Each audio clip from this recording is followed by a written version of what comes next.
एक समय की बात है। मोहन और पद्मावती नाम के दो भाई बहन रहते थे। मोहन बड़ी पढ़ाई कर कर बड़े शहर में अपनी बीबी बच्चों के साथ रहता था, पर पद्मावती जिस शहर में पढ़ाई की उसी शहर के जान पहचान के एक लड़के रघु से शादी करके वहाँ पर बस गई। पद्मावती के पास सुंदरता के साथ साथ कई गुण थे। वो अपने पति के साथ सम्मान मेहनत करती। पद्मावती घर पे बहुत मेहनत से समोसे बनाती और उसका पति रघु उस समोसों को टोकरी में डाल के अपनी साइकिल पे रख के गांव में बेचा करता था। समोसे समोसे। उन समोसों से कमाए हुए पैसे रघु घर लेकर आता था। उस तरह 6 साल गुजर गए। उन 6 सालों में पद्मावती को 3 बच्चे हुए, 2 लड़की और 1 लड़का। अपने तीनों बच्चों की भविष्य को दृष्टि में रखते हुए पद्मावती और रघु बहुत मेहनत से काम किया करते थे। पद्मावती के समोसे उस गांव में बहुत मशहूर थे। एक दिन पद्मावती का भाई मोहन पद्मावती के पूरे परिवार से मिलने शहर से गांव आया। बहन, और कितने दिन यहाँ रहोगी? शहर आकर यहाँ करने वाली समोसे का धंधा वहाँ कर लो ना। इसी दौरान रघु घर पर आया तो मोहन ने भी उसे यही बात दोहरा कर बोला, अगर बच्चों का भविष्य शहर में अच्छा रहेगा तो हम जरूर आएंगे जीजा जी। जिस जगह पर बहुत ज्यादा लोग नौकरी करने आते हैं वहाँ पर अपने समोसे का धंधा शुरू करो। मैं जहाँ नौकरी करने जाता हूँ हर सुबह मेरे साथ आके साइकिल पे समोसे बेचो। जैसे मोहन ने कहा उसी तरह रघु पूरे खानदान के साथ शहर चला गया। मोहन के घर के बाजू में ही एक छोटा सा घर किराए पे लेकर वो लोग वहाँ रहने लगे। बिल्कुल गांव के जैसे यहाँ भी पद्मावती समोसे बनाती और रघु उन्हें साइकिल पर रखकर मोहन के साथ नौकरी करने के जगह जाके समोसे बेचना शुरू किया। हर दिन मोहन नौकरी पे जाता और पैसे कमा कर लेकर आता, वैसे ही रघु भी समोसे बेचकर हर दिन पैसे कमाकर घर लेकर आता था। पद्मावती के हाथों से बनाए हुए समोसे शहर वालों को भी बड़े स्वादिष्ट लगते थे। हर दिन रघु जितने समोसे लेकर जाता वो सारे समोसे बिक जाते।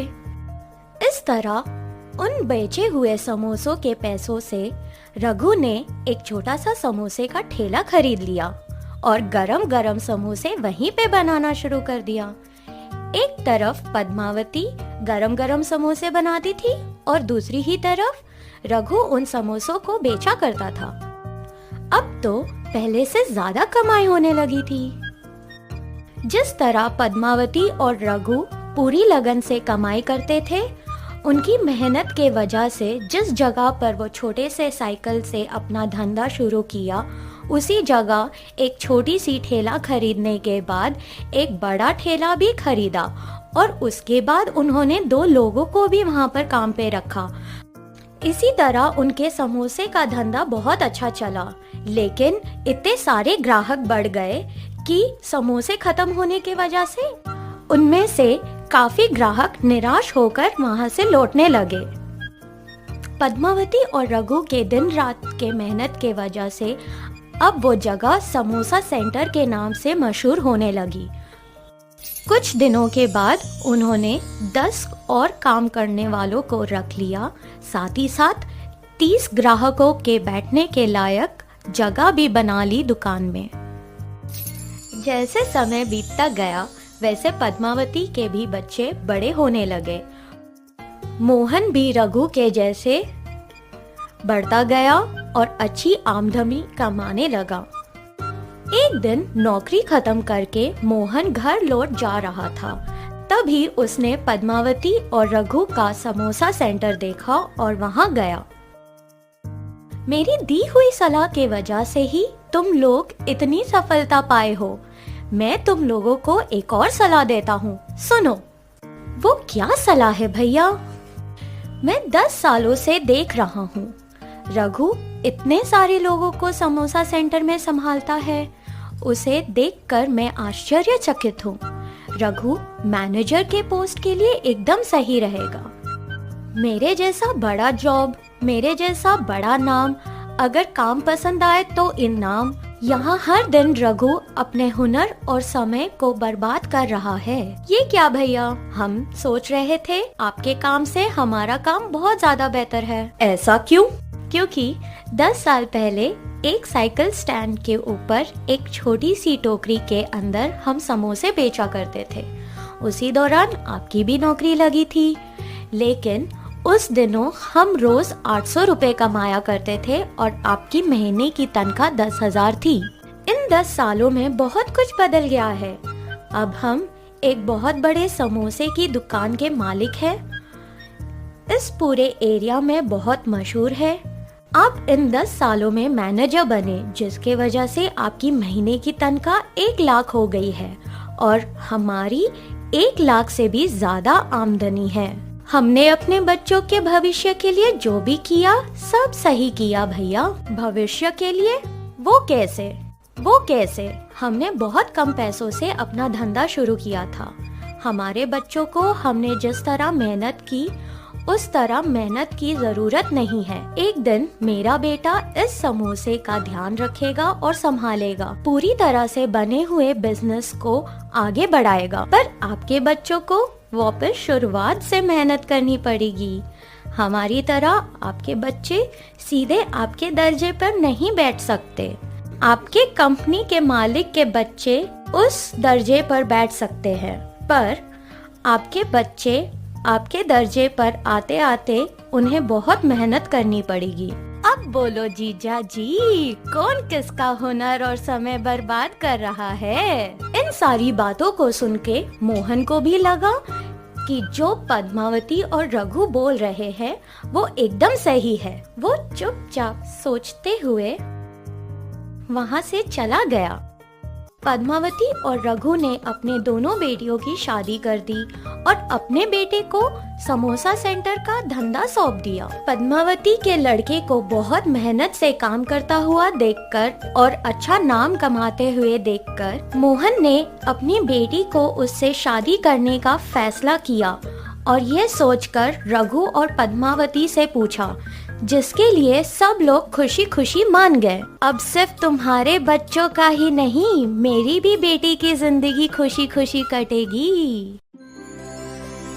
एक समय में एक गांव में रामन्ना नामक एक रेलवे कूली था। रामन्ना उसके बीवी और 2 बच्चों के साथ एक छोटे घर में रहता था। वो रोज के वेतन के लिए रेलवे स्टेशन में सूटकेस और बैग्स को उठाता था। वो अच्छा आदमी था, लेकिन उसकी बुद्धि थोड़ा टेढ़ा था। रामन्ना स्टेशन के प्लेटफॉर्म पे खड़े होके आते जाते प्रयाणिकों को कूली के लिए पूछता था। कूली बाबू, कूली भैया, कूली साहब, ऐसे वो कूली काम के लिए स्टेशन में आते जाते हर लोग से पूछता था। लेकिन रामन्ना को एक भी कूली का काम नहीं मिल रहा था। रामन्ना को सुबह खाने की आदत थी, लेकिन उस दिन कुछ न खाने के कारण वो फीका पड़ गया था। दीवार पे थोड़ा ऐसा झुककर खड़ा था। इतने में एक बुजुर्ग, सुनो बाबू कूली, 4 सूटकेस हैं, ट्रेन के आते ही इन सूटकेसों को उसमें लगाना है। जी साहब, लगा दूंगा। रख तो मैं दूंगा, लेकिन कितना दोगे ये तो बोलिए। हर सूटकेस का 5 रुपए मानकर मैं तुम्हें 20 रुपए दूंगा। क्या 5 रुपए दोगे? तो तुम ही उठा लो ये बैग, जाओ जाओ। सूटकेस का 25 रुपए मानकर 100 रुपए दे दो।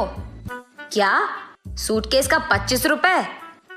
मैंने सूटकेस उठाने को बोला है, ट्रेन के बोगी को नहीं। जाओ जाओ। मैंने भी सूटकेस के बारे में ही बात किया, रेल की बोगी की नहीं। 4 सूटकेस का 20 रुपए देता बोला। आया बड़ा है कंजूस आदमी। क्या बोला तुमने? 20 रुपए कम है और मैं कंजूस हूँ? चलो हटो यहाँ से। तुम नहीं हो तो बहुत सारे कुली हैं यहाँ पे। हाँ बड़े आ जाएंगे लाइन में तुम्हारे इस 20 रुपए के लिए। तुम्हें खुद उठाकर रख देंगे रेल में। जाओ जाओ। इतने में रेल स्टेशन पे पहुंच भी गई और रामन्ना के देखते देखते ही चला भी गया। लेकिन रामन्ना को एक भी कूली का काम नहीं मिला था। एक तो पैसे नहीं थे और दूसरा उसे भूख लग रहा था। इसी कारण रामन्ना को गुस्सा आ गया था अपने आप पे और अपनी परिस्थिति पे। उस गुस्से में वो अपने आप को कोसने लगा। अब करने को कुछ नहीं था, तो इसीलिए रामन्ना ने फैसला किया कि कम पैसों में कूली का काम कर देगा। लेकिन उसे सारे स्टेशन में कोई काम नहीं मिला। ऐसे दिन ढल भी गया और उसे एक फूटी कौड़ी भी नहीं मिली। उसी दुख में वो अपने घर का रास्ता पकड़ा। घर पहुंचते ही पापा के इंतजार में बैठे उनके दोनों बच्चे दिखे उसको। अपने पिता को खाली हाथ देख दोनों बच्चे बहुत निराश थे। अपने बच्चों को ऐसे देख रामन्ना भी दुखी हो गया। दिन ब दिन घटता उसके परिवार का हालत देख रामन्ना अपने आप में रो दिया। एक तरफ उसकी बीमारी बीवी को देख, आज सुबह मिले उस 20 रुपए की कूली कर देता, अपनी बीवी की दवाई तो ना हो पाता, लेकिन कम से कम मैं बच्चों को तो खिला पाता। ऐसे वो अपनी घमंडी नियत को कोसकर कुछ काम ढूंढने के लिए तुरंत रेलवे स्टेशन की ओर भागने लगता है।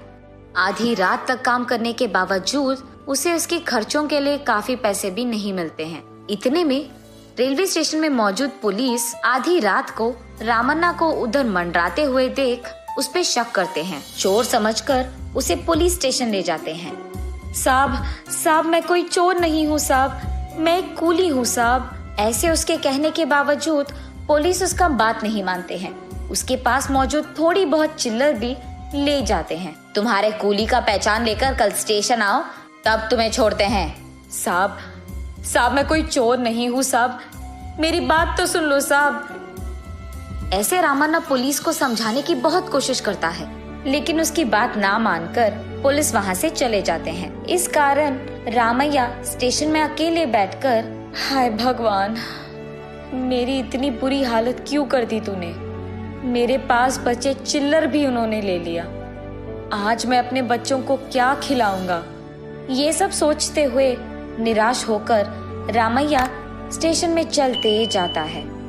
इतने में रेलवे पे खड़े एक ट्रेन में से एक प्रयाणी उनके खाने के बाद बचे हुए खाने को रामैया को देते हैं। उस खाने को लेकर रामैया खुशी खुशी अपने घर की ओर बढ़ता है। घर पहुंचते ही अपने बच्चों को इंतजार करते हुए देख रामन्ना जल्दी जल्दी उनके पास जाकर उस खाने का कवर खोलकर उसमें बचे रोटी को उन दोनों में बांट देता है। रामन्ना का छोटा बेटा उसके दिए हुए रोटी को जल्दी खाकर, पापा भूख लग रही है, पापा भूख लग रही है, ऐसे कहता है। और बस रामन्ना के हाथ में बचे आखिरी टुकड़ा भी वो उसके छोटे बेटे को दे देता है।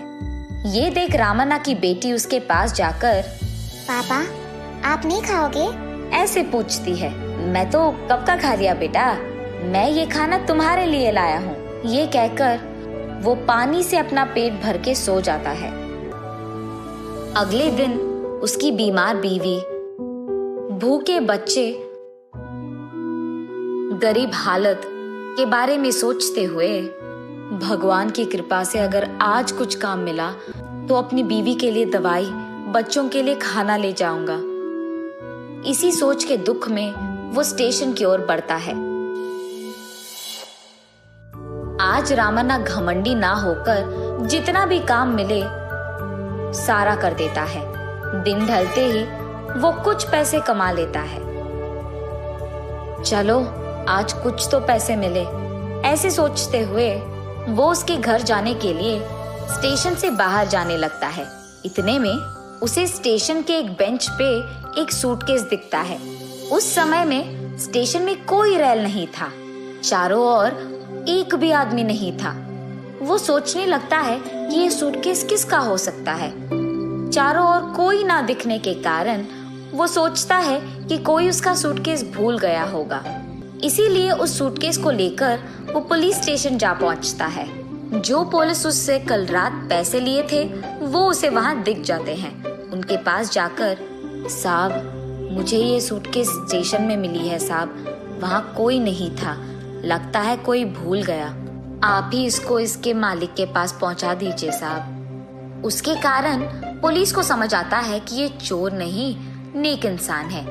ये देख उससे बोलते हैं, ठीक है तुम घर चले जाओ, हम इस सूटकेस को उसके मालिक तक पहुंचा देते हैं। ऐसे कहकर उसे वहां से भेज देते हैं। उस दिन कमाए हुए पैसों को लेकर रामन्ना उसके परिवार वासियों के लिए खाना लेकर, बीमार बीवी के लिए दवाई भी लेकर घर जाता है। अगले दिन आज पता नहीं कैसे रहेगा, ऐसे सोचते हुए स्टेशन पहुंचता है। पहुंचते ही उसके सामने स्टेशन मास्टर दिख जाते हैं। आ गए तुम, तुम्हारा ही इंतजार कर रहा था मैं। उनकी ये बातें सुनकर रामन्ना डर जाता है। क्या हो गया साहब, क्या मैंने कुछ गलत किया है?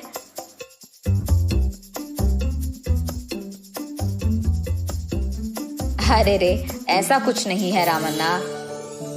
कल रात के तुम्हारे अच्छे काम के लिए तुम्हें तोहफा मिला है। तुमने जो सूटकेस पुलिस लोगों को पहुंचाई थी वो एक अमीर आदमी का है। तुम्हारी अच्छाई की दाग देकर तुम्हारे लिए कुछ पैसे भिजवाया उन्होंने। हर अच्छे काम का प्रतिफल होता है। ये कहते हुए स्टेशन मास्टर रामन्ना को वो पैसे देता है। अच्छे काम करते हुए अपनी जिंदगी और जिम्मेदारी निभाओगे तो उसका प्रतिफल तुम्हें हमेशा मिलेगा।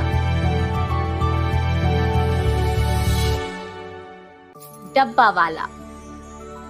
बिष्णुपुर नामक एक गांव में अमित नामक एक डब्बा वाला अपने परिवार के साथ रहता था। अमित एक बहुत ही साधारण परिवार का आदमी था। उसकी पत्नी हिमा सिलाई करके थोड़े बहुत पैसे जमा करती थी और उनके बेटा अमर पढ़ाई करता था। अमित घर का सारा खर्चा डब्बे वितरण करके जो पैसे मिलते थे उससे चला लेता था। अमित हर दिन सुबह 8 बजे उठ के अपनी साइकिल पे शुरू होके घर घर को जाके नाश्ते के डिब्बे इकट्ठा करता था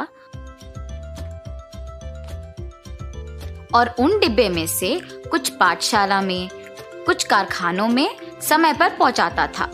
ऐसे ही हर दिन बहुत डब्बे वितरण करके डब्बे के 10 रुपए लेता था।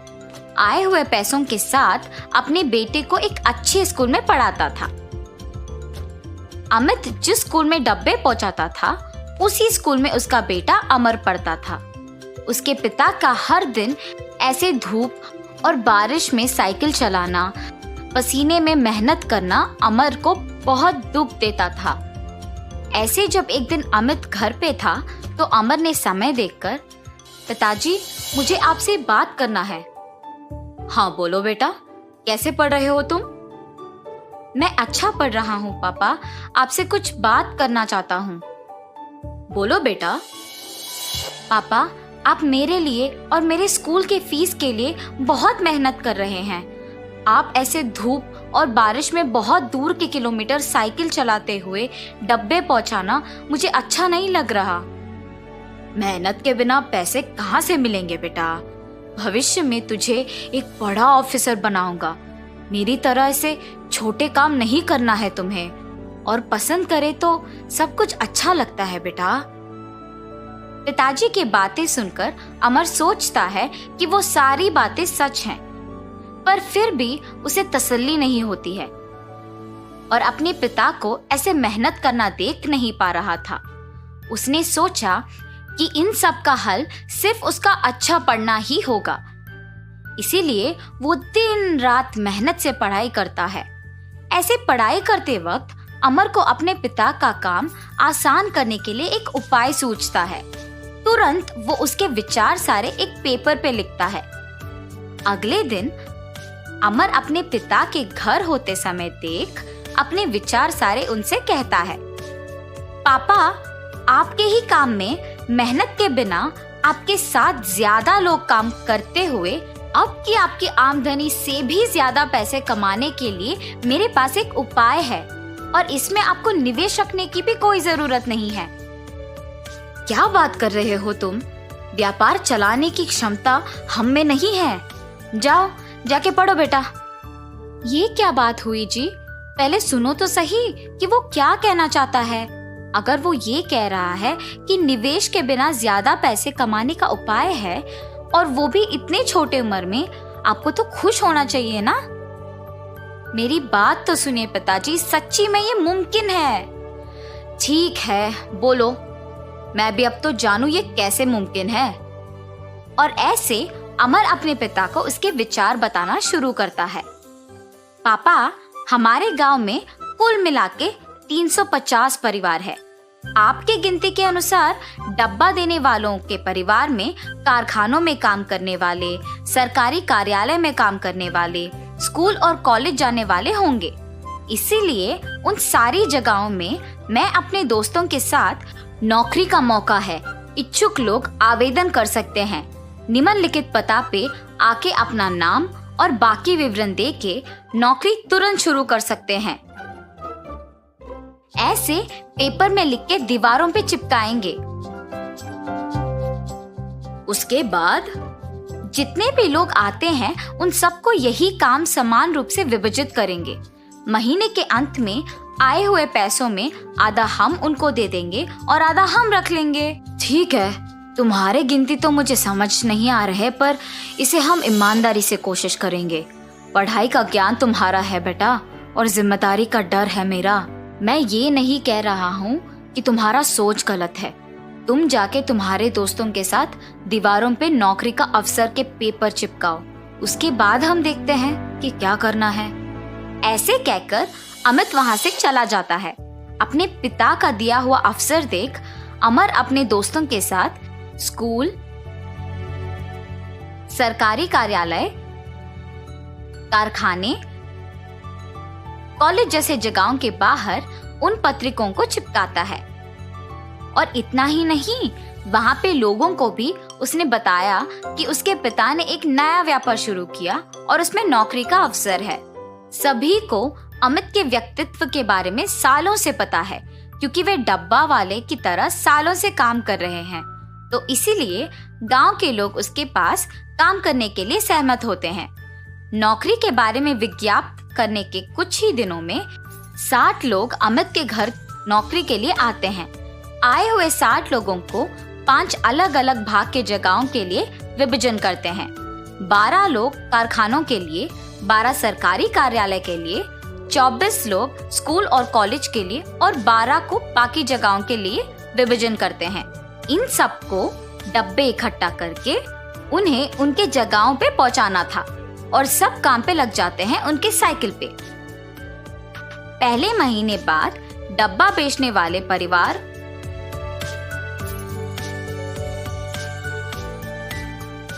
उनको उनके महीने का पैसा 600 दे देते हैं। ऐसे 175 परिवार 600 रुपए महीने को भरने के बाद अमर के पिता के पास 1,05,000 रुपए आते हैं। 1,05,000 रुपए?